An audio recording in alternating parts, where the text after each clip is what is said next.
Assalamualaikum warahmatullahi wabarakatuh.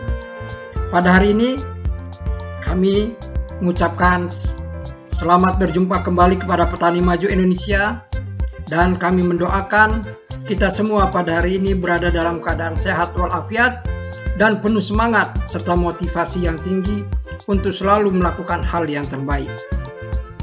Para petani maju Indonesia, kita menyadari bahwa pertumbuhan dan perkembangan tanaman yang maksimal dan optimal mampu memberikan hasil yang tinggi, sehingga kualitasnya juga akan lebih tinggi dari yang biasa, sehingga kita akan mendapatkan harga jual yang bagus, serta para pembeli akan merasa puas karena mendapatkan hasil dari pipiran jagung kita yang berkualitas tinggi. Berkenaan dengan itu, maka pada hari ini kita akan membahas tentang benih tanaman jagung, sehingga kita bisa mengenal lebih dasar, lebih mempunyai wawasan serta pandangan yang tepat bagaimana kita budidaya tanaman jagung secara tepat dengan menggunakan benih yang berkualitas, benih yang bermutu dan unggul.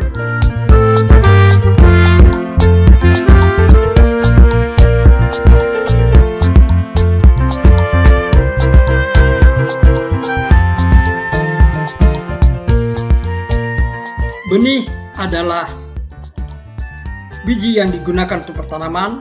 Agar hasilnya maksimal, maka benih harus dipilih dengan baik untuk pertumbuhan dan perkembangan, produksi yang tinggi dan kualitas hasil yang tinggi juga. Pada dasarnya, komposisi dari biji jagung itu adalah terdiri atas perikarpus, yaitu penutup luar yang berfungsi sebagai pelindung dari benih. Selanjutnya adalah endosperm, di mana endosperm ini memiliki berat 82% dari berat kering biji dan mengandung pati dan protein. Selanjutnya adalah embrio yang mengandung informasi genetik, enzim dan minyak nabati. Selanjutnya adalah tip cup, yaitu lorong aliran nutrisi dan air untuk ke biji dari batang ke biji. Benih pada tanaman jagung itu memiliki perikarpus, di mana perikarpus atau seed coat atau pelindung benih ini berbentuk seperti plastik. Beratnya adalah 5 sampai dengan 6% dari berat benih. Selanjutnya adalah germ atau embrio, itu beratnya adalah 10 sampai 12% dari berat benih. Selanjutnya adalah endosperm yang berisikan pati atau cadangan makanan bagi benih. Itu beratnya adalah 82 sampai 84% dari berat benih. Selanjutnya adalah tip cup, yaitu berukuran 0,8 sampai dengan 1% dari berat benih. Selanjutnya perlu kita ketahui bahwa perikarp itu adalah penutup luar yang melindungi kernel atau biji dan menjaga nilai nutrisi di dalamnya, di mana perikarp ini tahan air dan uap air dan tidak disukai oleh serangga dan mikroorganisme yang jahat atau patogen.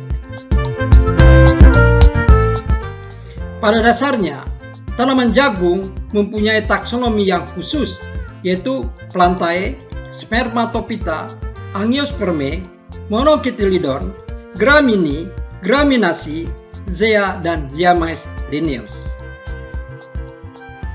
Jadi tanaman jagung tergolong dari rumput-rumputan dan monokotil.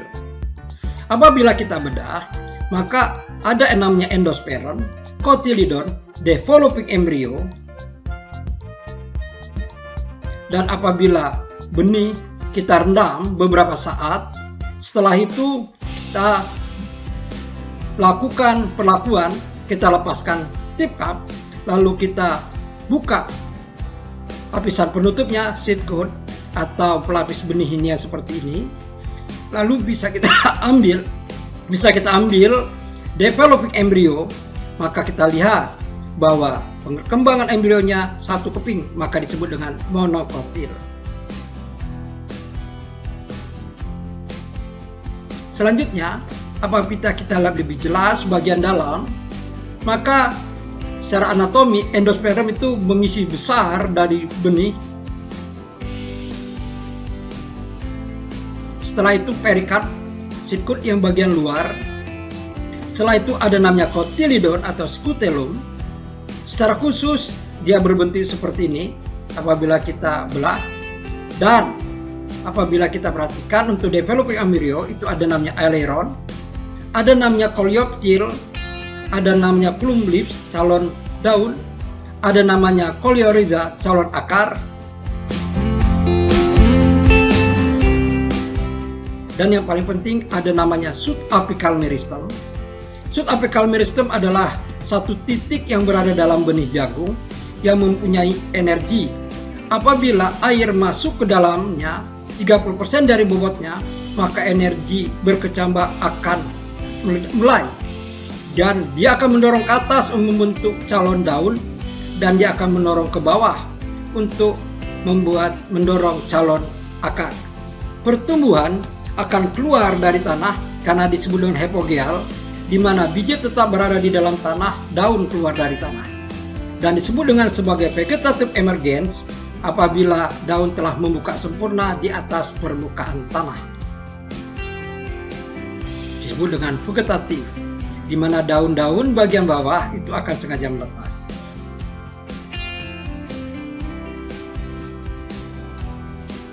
Selanjutnya, kualitas benih itu dipengaruhi oleh yang pertama genetik, tetua mempunyai peranan penting. Lalu yang kedua adalah lingkungan, lokasi dan waktu penanaman, teknik budidaya, waktu dan cara panen, dan penyimpanan benih. Yang ketiga adalah fisik dan fisiologis, tingkat kemasakan benih, tingkat kerusakan dan kesehatan benih, umur dan berat jenis benih, komposisi kimia, struktur benih, dan kadar air serta dormansi benih pada saat di penyimpanan. Itu semua adalah faktor yang berperan terhadap kualitas benih. Karena kualitas benih yang baik, unggul akan mempengaruhi produksi yang tinggi dan kualitas pipilan jagung yang semakin baik. Semoga bermanfaat. Demikian dari kami, semoga bisa difahami. Billahi taufiq wal hidayah. Assalamualaikum warahmatullahi wabarakatuh. Terima kasih.